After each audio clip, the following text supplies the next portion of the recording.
Today, we're digging into a pretty amazing idea. What if your food is actually trying to talk to you? We're exploring spiritual nutrition and the concept that everything we eat isn't just fuel, it's a message for our body, our mind, and our spirit. So, let's start with something I think we've all felt, right? That sudden, totally overwhelming urge for something sweet or maybe salty. You know that feeling where a craving just takes over? Well, what if that wasn't a moment of weakness at all? What if it was a message trying to get through? At the very heart of this is a pretty simple truth. Every single thing we eat has its own energetic signature. And this energy, it doesn't just affect our physical body, it also influences our thoughts and our emotions. So from this point of view, food is some seriously powerful medicine.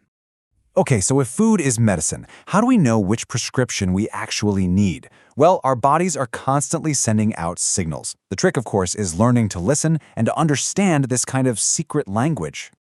You know, our bodies are talking to us all the time. So we're going to decode some of these signals, from the really obvious ones like cravings and moods, to more subtle clues like our energy levels or even things like allergies. See, these aren't just random things happening. They're all data points about what's going on inside. Let's start with what is probably the loudest message most of us get, our cravings. And we are going to reframe them completely. So here's the big shift in perspective. Instead of fighting a craving, what if we just got curious about it? What if that urge for potato chips isn't about a lack of self-control at all, but it's actually like a memo from your inner self about an emotional need that just isn't being met? Okay, check out how specific these connections can be. If you're craving something crunchy, it could be a safe way to let out some anger, especially if you kind of believe that expressing anger is a bad thing. And reaching for sugar? That might be a substitute for joy or excitement that you feel deep down you don't really deserve. And dairy? Well, dairy often links way back to our earliest needs for love and comfort. And believe me, the connections go even deeper. A craving for something salty could signal a desire for more spice in your life, but it's being held back by a fear of taking risks. Chocolate can become a stand-in for sensuality if we're holding on to some shame around our sexuality. And fatty foods, they can be a way of protecting ourselves when we're dealing with really deep feelings of shame. It's just a really powerful lens for self-awareness. So if cravings are the messages, what's the operating system they're running on? Well, that brings us to our next framework, understanding our fundamental energetic blueprint through Ayurveda, which is the ancient Indian system of medicine. First things first, what even is a dosha? Just think of it as your unique mind-body type. According to Ayurveda, we're all a mix of three primary energies, or doshas, but one is usually more dominant. Understanding your type is really the key to understanding your needs. First up is Vayu, sometimes called Vata, which is governed by air and ether. Now, when it's in balance, Vayu types are so vibrant, enthusiastic, and flexible. But when that same energy gets knocked out of balance, it can show up as restlessness, anxiety, and just feeling totally drained. Next is Pitta, which is the energy of fire and water, and it governs our metabolism. A balanced Pitta is warm, loving, and courageous, but when that inner fire gets turned up too high, it can flare up as frustration, anger, and impatience. Sound familiar? And finally, there's Kapha, which is made of water and earth. In balance, Kapha energy is steady, patient, and really affectionate. When it's out of balance, though, that stability can turn into complacency, lethargy, and a feeling of dullness. And here's where the food comes back into the picture. It's all about creating balance.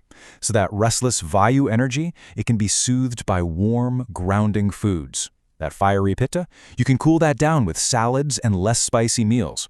The right food can literally bring your entire system back into harmony. Now let's look at our food from one more angle. Beyond emotion and our body type, we can look at it vibrationally, through the lens of the chakra system. You know, the 7 main energy centers of the body. The idea here is really simple but also pretty profound. Every food vibrates with a specific energy, and these frequencies correspond to the different energy centers or chakras in our body. By eating a certain food, you can literally help tune and balance the chakra it's associated with. It's pretty cool. Let's run through a few examples, starting from the ground up. The first chakra, our root chakra, is all about feeling safe and grounded. Red foods like beets and cherries carry this exact frequency, reinforcing our fundamental right to just be here. Moving on up to our second chakra, this is the center of our emotions and creativity. Eating orange foods like yams or papaya helps validate our feelings, sending a vibrational message that, yes, your feelings are good and desirable. Now, at the very center of the whole system is the fourth chakra, the heart, our hub for love and relationships.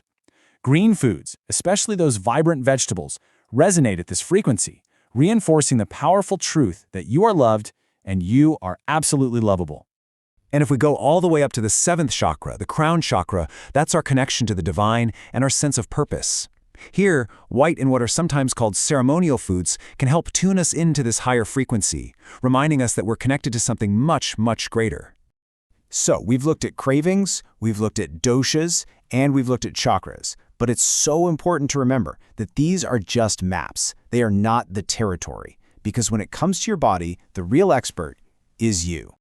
See, the ultimate goal of spiritual nutrition isn't to perfectly memorize every single chart. It's to quiet all the outside noise so you can learn to hear that intuitive voice within you, because it already knows exactly what your body, mind, and spirit need at any given moment.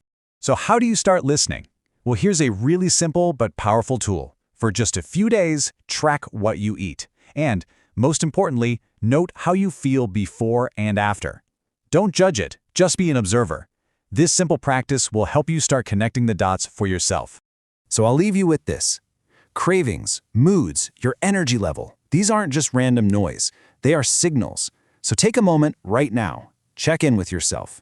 What is your body trying to tell you?